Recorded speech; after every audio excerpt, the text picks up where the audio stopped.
He had his gun, so he just swung it open. I start to notice that, the atmosphere feels a little bit weird. First thing he seen was this 6.5 foot tall, broad shoulder, dark hair.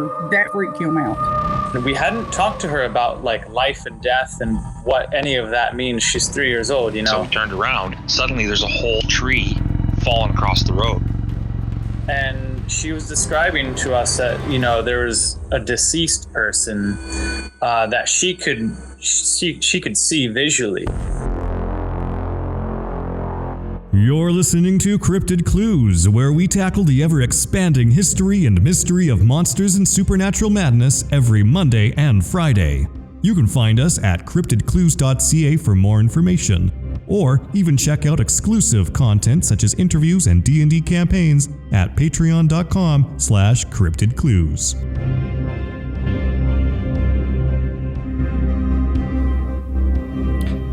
Hello everybody, welcome to Cryptid Clues. We're your hosts, Reuben Olson and my main man over here, Taylor Field. In today's episode, we're going to talk about Bigfoot language and more. After our 30-second shilling moment, where I encourage you to use your language and ask us questions over at our email, CryptidClues@gmail.com. Check out our website, CryptidClues.ca, and join our Patreon for as low as $1 for ad-free exclusive content and our newly launched D&D campaign episodes at patreon.com/CryptidClues. Finally, you can find us on almost all social media. Without further ado, Taylor, bring us into this lovely audio-centric topic. Yes.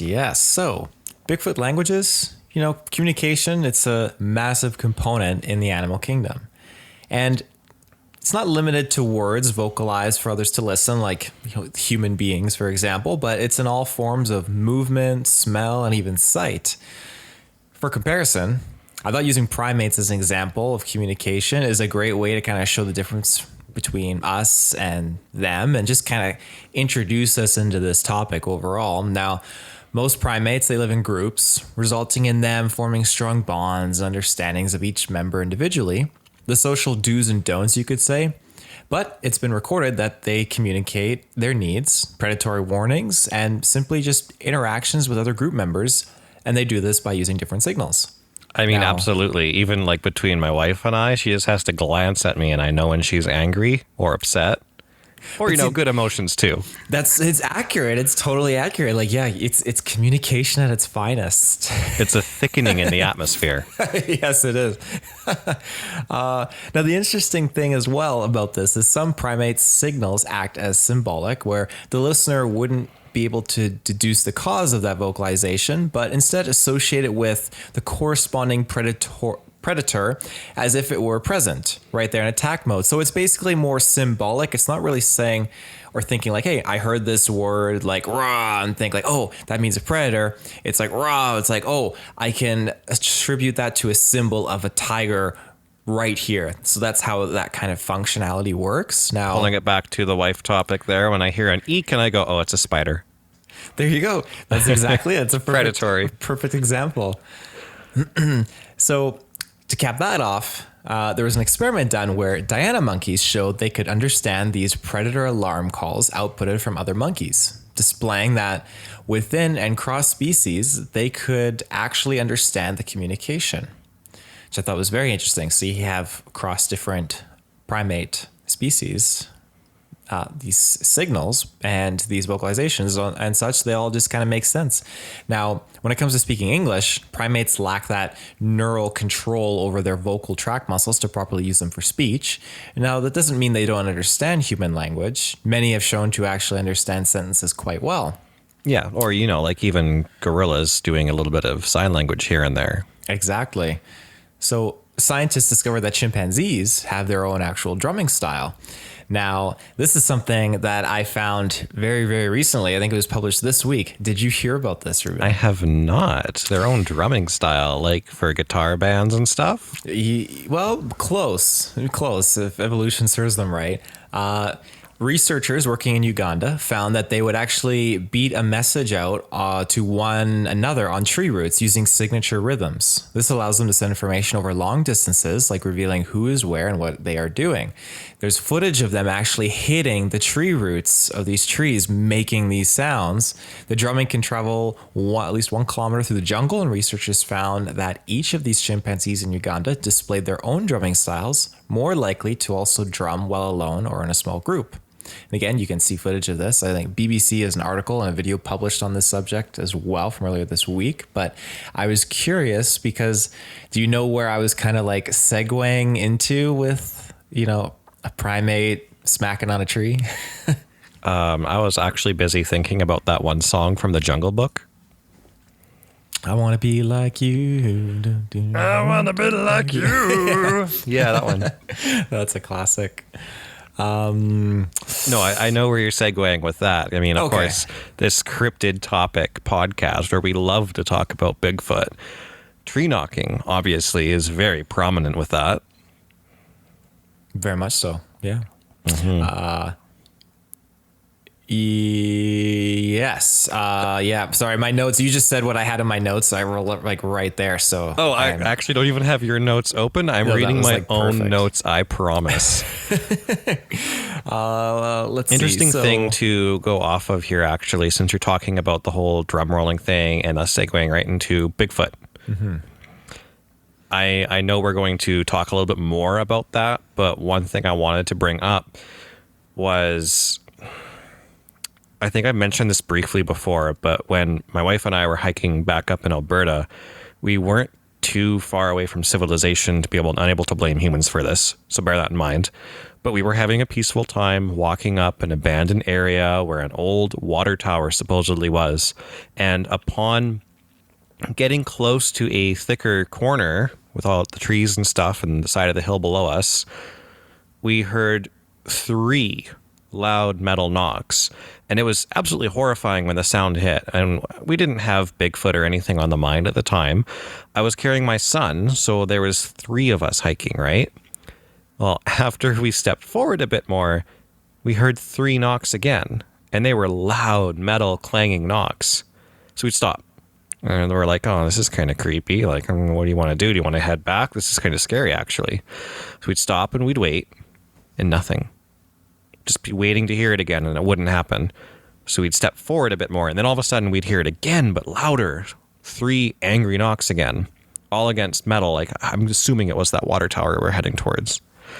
Anyways, it was still very clearly far away, but it felt like it was directed at us. So we turned around and decided to head home, and we didn't hear anything else on the way back down. It was just very unsettling. It's almost as if the knocks were to say, hey, we can see all 3 of you. Don't come any closer. But at the same time, I feel it's silly to instantly blame this on Bigfoot when it could very well have been a fluke or something or someone else just knocking against the metal. Yeah, well, it's interesting because you say metal. Did you happen to land eyes on what kind of metal structure could be around there, or it just sounded we like were heading clangy? up towards an old water tower. Okay. And it wasn't like a wood knock or anything like that, or like a dunk in the woods. It was like a clang, like a clang sound. The same sound that if you had a big sheet of metal up in the woods and you hit it really hard with a stick or a club or something. Not like those big drums that you can bang? Not quite like that. Okay. But enough that you could go, okay, that's metal. Mm-hmm. I gotcha. I remember you having that experience and telling me right after, and we started talking like, oh, what, like 3? Yeah, 3 knocks, and there's 3 of you, and we were just kind of like thinking. It was so creepy. Pondering about that, yeah. Mm-hmm. Yeah, I won't forget that. It is, when it comes to knocks, like in general, it is insanely tough to prove and test any ideas as to why Sasquatch do tree knocking. But I know one of the more popular theories is that they do it as kind of like an announcement form of communication. Specifically, soft tree knocks. It's speculated that it's like from when they move up and down mountain ranges and other paths, it relays that other members of the group that like, hey, we're over here, and also other forms of wildlife as well, including humans that we're in this kind of general area, or even that danger is near. And then people speculate that single, more loud wood knocks are to represent more like a "Are you there?" Like often reported with whoops as well. And additionally, whilst it's speculated that Sasquatch hits trees or smacks sticks together, there's also a belief that they simply clap their hands. That's a funny one to think about. Obviously, they have big enough hands, and they could probably do it in such a way that it would sound very, very thick. But I find it interesting to note that in the last season of Expedition Bigfoot, if they're to be believed, in it, Russell's team catches a really solid video of a Bigfoot standing up after striking a rock against another. They investigated that spot after filming and found what looked like marks against the boulder in the ground that was struck with a nearby rock, which was also marked up. Both of them had kind of a chalky, dashed appearance to the sharp corner of the rock and then dashes along the boulder in the ground that were fairly fresh too. Like if you touched it with your finger, it would come off like chalk on your fingertips. Interesting. What do you think the mentality was behind that? Like if this creature was handling the rocks? They had been chasing this thing for quite some time. They were tracking it, trying to find it, catch video of it. Obviously, that's the whole point. And they did catch a video clip of it, but it was from, if you were at the dip of a valley, right? And it's between one mountain and another, they used a really long range scope through the camera lens to catch this thing on video. Because they were sitting there trying to look down the valley, and he kind of sees it and records it really quick. But it's very far away. Interesting, I see.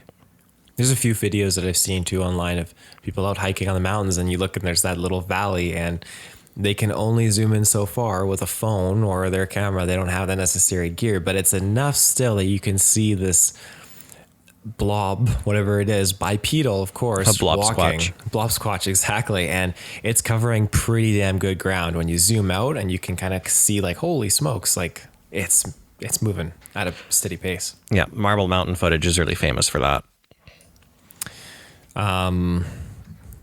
Let's see, where was I here?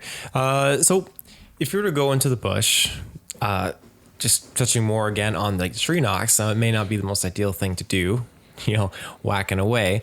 You never know what you're actually saying and could strike up a negative or dangerous encounter. Just putting that out there. That's like, what do you think they would actually translate to? Like if you were to hear some wood knocks out in the trees and you hear like a dunk, dunk, dunk, a dunk, dunk.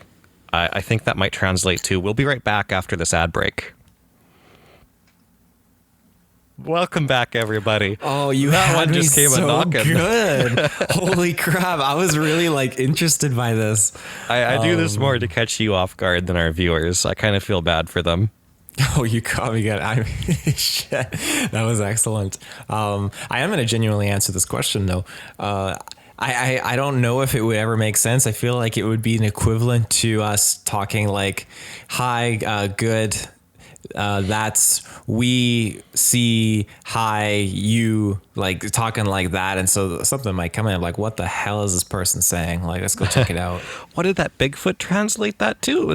Has anyone ever been so far as to go want to do even look more like? What does that mean?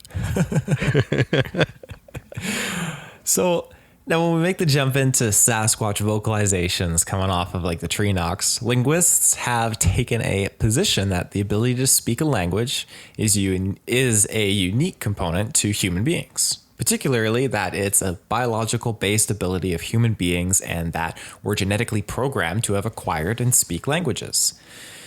Now, if Sasquatch was associated with us more closely than we thought prior, then we could bet they have a communication similar to our own. And while some reports, very limited, but some actually claim they reiterated English words in these encounters, sort of like how a parrot does back at individuals, most of this language-like behavior comes from, again, witnesses that see multiple Sasquatch together. I have one account that's associated with the language component. Would you like to hear it? Oh, absolutely. Okay. This is a prospector by the name of Albert Ostman. You probably already know about this. And I believe I told you about this one way back in the day when we first met, and I was just excited telling you some random Bigfoot stories that I found online, right?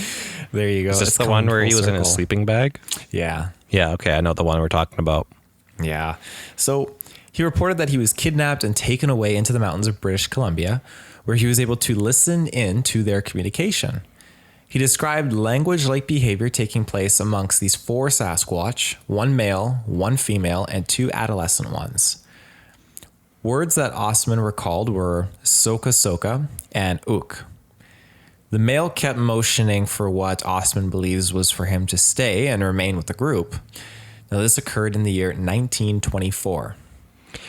You know, that encounter is such a fascinating one, and it's a lot to unpack. To really break this down to him hearing a couple of words and stuff like that is one thing. But if anyone listening wants to go look up this story, it is a really long encounter. It is absolutely thrilling. I think it would almost make like an excellent, kind of like a half horror film, half who knows, I don't know. I can't really think of the genre it would be because it's not like the Bigfoot were trying to harm him in any way. They were trying to more like just keep him as a pet.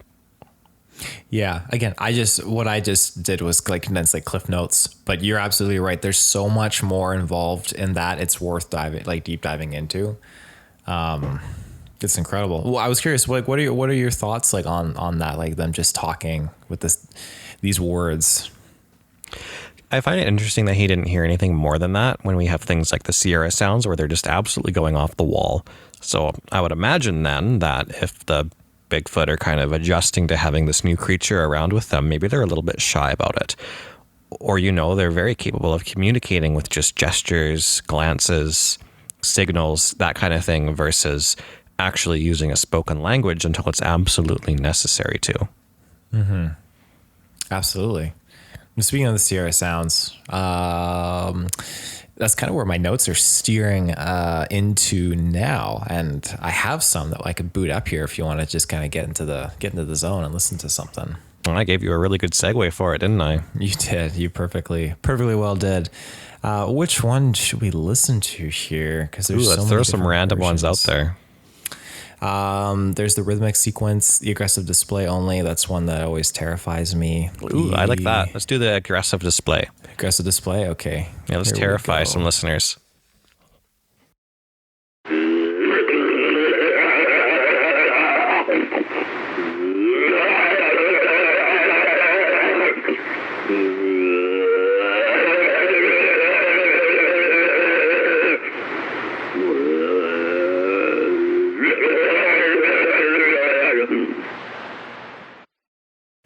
And that is the sound of the Bigfoot kidnapping you, sleeping bag over the shoulder, running down the hill through a very thorny patch of weeds, and he's trying to like hop and skip over it, and that's the sound he's making as he's just booking it down the hill. It just sounds like his head is like shaking as he makes a noise. I'm pretty sure I've done stuff like that, just when I'm alone and being weird, like, Yeah. I was trying to make it less terrifying for me. Yeah, that's good. Now, one of my favorite situations in regarding the Sierra Sounds is a man named Scott Nelson. I'm sure you've heard of this gentleman. Oh, yeah. Yeah. Actually, before we play that, can we play one more clip from the Sierra Sounds that has a bit more of the language aspect to it? Because that was, the aggressive display is one thing, but it's a whole nother world to hear the communication between them.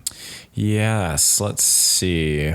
Maybe the male and female Bigfoot interaction. Mm-hmm. Okay, here we go.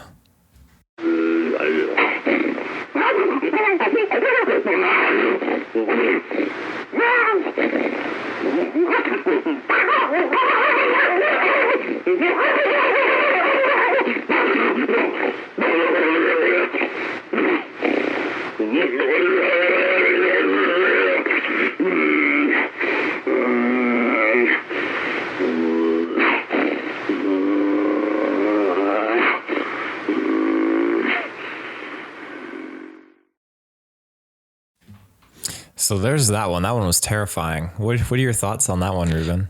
That was actually, that one's pretty aggressive too. That they sound like they're arguing. Maybe not so much in the language aspect. There might be a couple of words slurred in there. But to listen to the full Sierra Sounds, to listen to all of it is quite an adventure. It takes a lot of commitment to get through.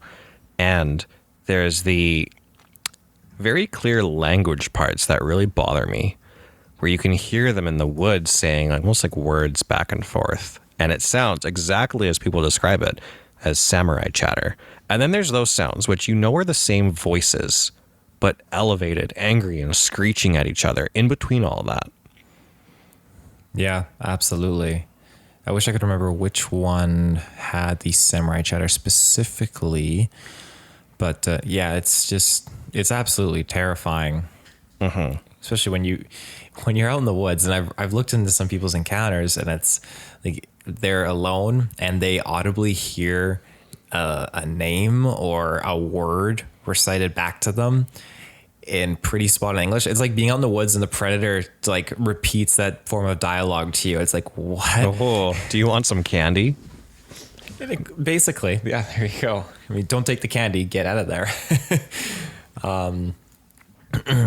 So back in regards to Scott Nelson, in case those who are unaware of this person, he's a retired Navy cryptologic linguist. And you hear the word crypto, you thinking, okay, maybe he's cryptid related. Not at all.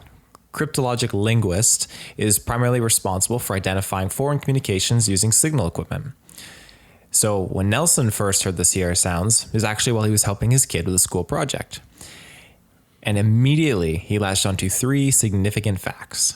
First one is it's definitely a language. Second, it's definitely not human in origin. And 3, it could not have been faked.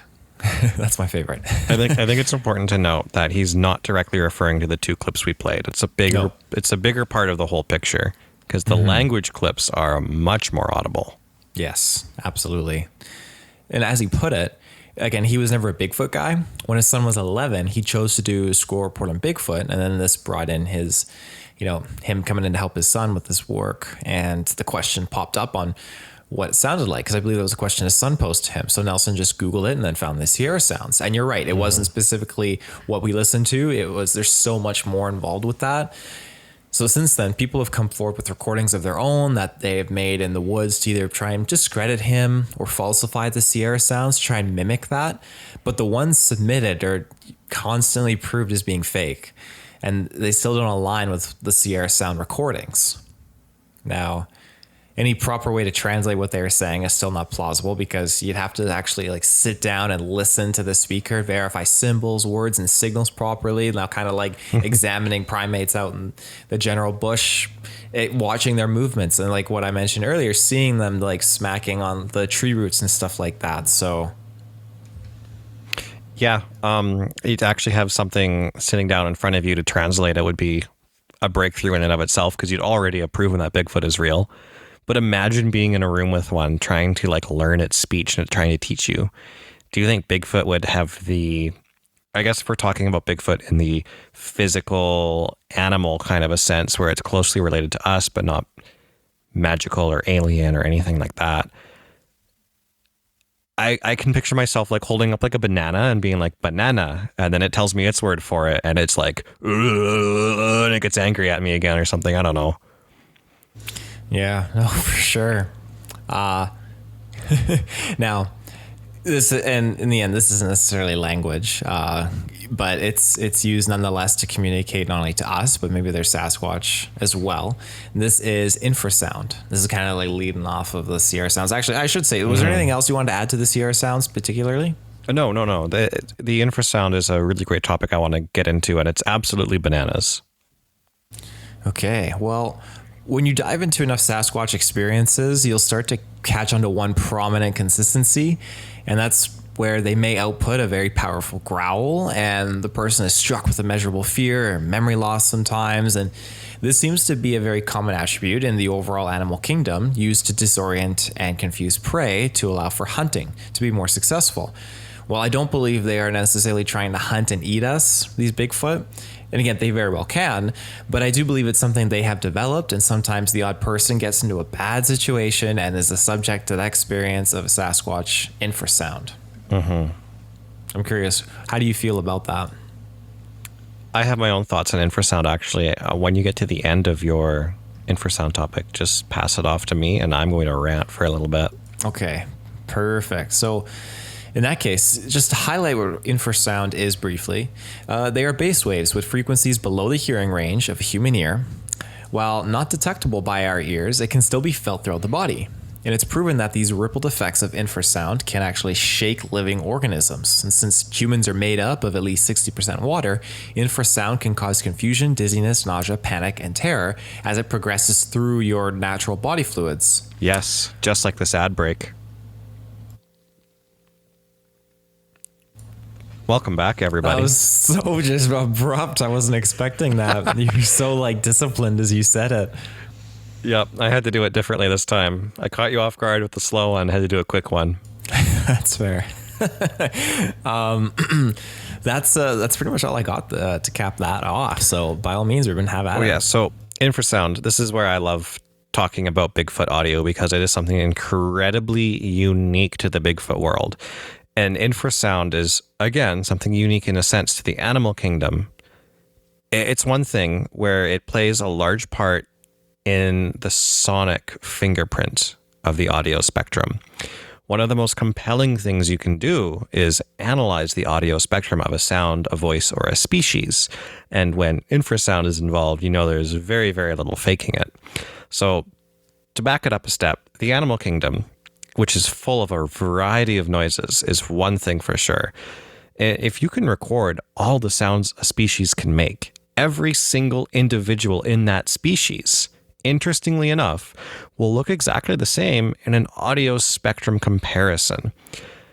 It doesn't matter if you have a whole bunch of wolves or a whole bunch of coyotes howling or yapping or doing whatever. If you can get all their individual sounds, they might have slightly different pitches and slightly different gestures, but on a spectrum, they're all going to fit over top of each other like a puzzle piece.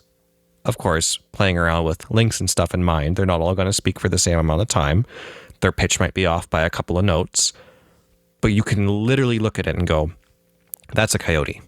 Humans obviously have the most range in sound and would require probably a lot more samples to compile. But we do have our own sonic fingerprint that can't quite overlap in animals. We can make a comparison. We can make a sound that sounds incredibly close. But when you look at our spectrum, it's going to look a little bit off. You're going to go, that doesn't fit over the coyote spectrum. It doesn't look quite the same. We don't make sounds outside the range we can hear. And plenty animals make their own sound in the range that they can hear, that we cannot hear.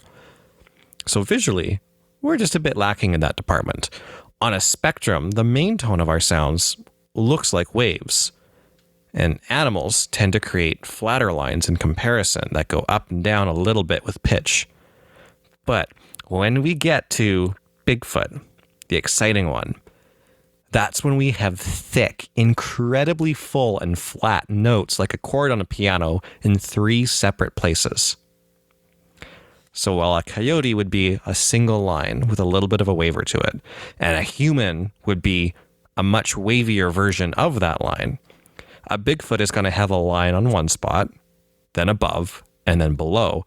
And in between all of that, it's just a thick smattering of color on the spectrum. It's filling so many notes at the same time. They cover such a wide range of pitch. So listening to some coyote and Bigfoot howls on YouTube, you can actually take these sounds, put them in an audio spectrum, and look at them and go, oh, okay, well, this video that says somebody recorded a Bigfoot howling way off in the woods, that's actually just a coyote. It looks exactly the same as a coyote howl, because you can grab a coyote howl off the internet and you can look at it on the spectrum too. Put the two side by side and go, this subject A looks like subject B. And when you take Bigfoot sounds from many, many different individuals over the courses of years, Bigfoot screaming in the woods, Bigfoot noises, stuff like that, whoops even, now you can pick those apart and you can lay them all out against each other. And you'll find that a lot of them are visually almost exactly the same, made by different individual Bigfoot, different links and varying little bits of audio, but visually on the spectrum look the same. And the best part about it is that the majority of that sound is outside the spectrum we can hear, which is where it gets really creepy. Their waves go off the charts, deep into infrasound. Humans cannot physically make these sounds. We cannot hear them. And our speakers that we make to listen to audio do not output half of the sound. So it kind of makes sense that we can't simply edit infrasound to fake a recording. So now we can cut away a whole bunch of Bigfoot audio evidence and really take out the quality stuff and look at it and go, okay, this is most likely real. It's also why it's much less creepy to listen to Bigfoot recordings than it is to actually be there and hear them. Sometimes a dog or a cat may take notice, but less so than the real thing because, again, our devices can't output the same sound. And if you're actually out there in the woods listening to something like that, it's going to hit you in a way that you can feel because of that infrasound. Those are my thoughts on infrasound, Taylor. If there's anything you wanted to add on to that, what do you think of all that? I don't necessarily have much else to add on, but I love how you put that. And it's just coming down to, I'm not sure the proper term for it, but an elimination process where you're basically looking and taking in the evidence and you're eliminating chunks of it. In this sense, where the output range of Bigfoot audio, essentially. And I think that's fascinating. And the fact that we can't recreate that infrasound as well, like the Sierra sounds terrify me when I hear that. And I would hate to be actually in that situation. Now, they may not intentionally be trying to output that infrasound to terrify the individuals listening at the time. I think that it sounds much more like it's just an engaged dialogue. But there are other situations where maybe if they're trying to display that aggressive stance, like people, you're experiencing infrasound, you're not going to be able to whip out your phone. I was just speaking to an individual recently that had an experience, and this thing growled at him when he was throwing like some waste into a bear bait. And he works out in the woods, and he heard this growl, and he the last thing he thought was to pull his phone out. He just started to walk backwards slowly and just thought, okay, I need to get out of here. This is terrifying. And he didn't think it was a bear. He couldn't see anything to confirm it was a Bigfoot, but something was different about this. That's what he knew. So again, this is it could be an example of infrasound. Absolutely. And if Bigfoot's making infrasound and it's doing all these things that terrify people, can shake your body, can paralyze you, what kind of sound waves can other cryptids make, like dogmen, for example? There's a lot of things we just don't know about the audio world, but it's a realm of evidence that we need to explore more of because it's something that is much easier to compare. And when you're looking at it visually and it exists outside of a range that we can physically hear, it gets a lot harder to fake and therefore becomes a lot more believable. That's all for my thoughts, Taylor. I have one question for you. So you mentioned specifically what other cryptids could be outputting on these different frequencies, possibly, if Bigfoot can do infrasound. How do you feel about different varieties of Bigfoot, different species, like the Yowie, Yeti, skunk ape even? And what do you think their capacity for dialogue is? Obviously, we know very little about that. Very, very little about it. The majority of audio recordings we have are just of the main Sasquatch varieties here in Canada, in the States. Very little audio from Europe and stuff like that. We can't really delegate this audio and say, oh, this is the sound of a Yeti. This is the sound of a skunk ape. This is the sound of a Sasquatch. They're most likely all the same thing with some differences because they're a subspecies of each other. But I imagine that if we could compile everything, and this is of course just a guess, that they would be very, very, very close. Just because humans are also very, very close with their range. You have our different variations of our species that are all the same. We all speak languages, we all make sound with our vocal cords, but on an audio spectrum, they're not too different. No, that makes sense. I like that. I think it would be very cool eventually to see if we acquire audio from them and just line up these frequencies and just see where the spectrums align. And I wouldn't be surprised if they were pretty spot on, like taking a coyote and a coyote and seeing the comparisons between the two. But that's all I got for my notes. That's all you got for yours, eh? Yep. Cool. Well, in closing, if you want more information on the Sierra Sounds, you can check out our interview that we did with Ron Moorhead. It's available live on our feeds. And if you want just further information from that, definitely check out ronmoorhead.com for much more information on the Sierra Sounds and his novel as well, The Quantum Bigfoot. Yeah.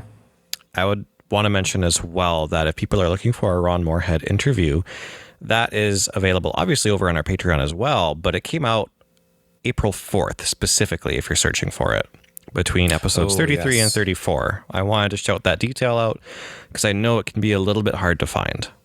Mm-hmm. Well, you mentioned about kind of reorganizing some of our feeds, just playlists, stuff like that. I'm going to have a go at that and make it a little bit more organized. And I think it's on our website as well. I'll confirm because our website has like blogs and it has quick access to the episodes relevant to those blogs as well. If you search Cryptid Clues Ron Moorhead, you will 100% find it. Mm-hmm. But if you're just scrolling through looking for it, it's kind of hidden in there at this point. We've released a lot of episodes since then. Holy. Yeah, and we're going strong. We're about 3.5 months away from the end of the year, and I mean, this year's a lot's been accomplished. We hit our 1 year, we hit our 50th plus episode, so more to come. And I'm glad we got to talk about Bigfoot audio here and just kind of communication, I guess. It's something that we'll definitely be revisiting in the future. Absolutely. Well, carry on, Taylor. Finish taking us away. Yes, well, you heard it at the beginning. You can find us on our website, CryptidClues.ca, social media channels, Twitter, YouTube, and Facebook. Send us an email if you want to say hi or share anything, CryptidClues@gmail.com, and our Patreon, where we get ad-free, exclusive, early episodes. But until next time, everyone, take care. Bye-bye.